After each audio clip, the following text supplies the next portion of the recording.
We hear people on the street and their comments and their curiosity, and they're sort of blown away by, what is that? After a few meetings with the planning department and the heritage department, we realized that it was an important initiative that we as developers work with the city to find solutions to incorporate some of these old homes into the new projects. This neighborhood has a history. It used to be a residential neighborhood that was close to the sawmills on Falls Creek. You see these old character homes interspersed with new industrial buildings, and I think recognizing that history is very important. It provides continuity for the neighborhood and maintains the character that's already there rather than starting from a clean slate every time. This is a 1901 house. It's a working class vernacular cottage of the Victorian era. It has that aesthetic where buildings had a fanciness to them, some ornamentation. So it's got some shingles on the gable, it's got a fancy frieze with brackets and some nice columns on the front porch.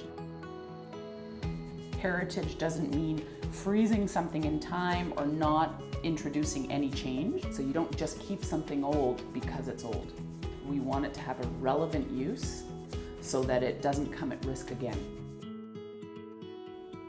The Coulter House's new function is really representative of its old function. You know, we've repurposed it to make it a public space and basically to incorporate it as a facade of a new space that would serve the community, because it harkens back to how the home was used. You know, it was very much a social place where people gathered, and we thought that was a great way of honoring the history of the house. Incorporating the little old house into a big commercial building, on paper it looked really powerful, but we didn't know what it was going to feel like. Working through the process of reincorporating the home into our new project was interesting.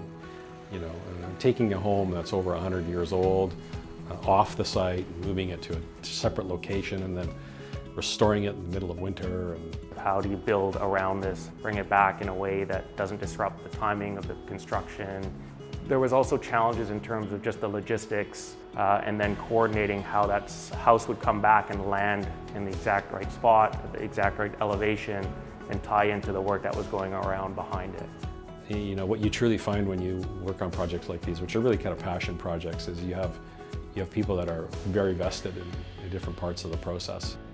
In addition to the preservation of the house, the building itself is designed to provide a lot of flexibility and to take advantage of the incredible views to the North Shore Mountains. Walking through that front door or that little house into, you know, a vaulted space and then looking straight to the views is just going to feel fantastic. I'm very proud of how unconventional and powerful a statement it is. It isn't a traditional heritage project. It stands as a symbol. Serendipity comes to mind.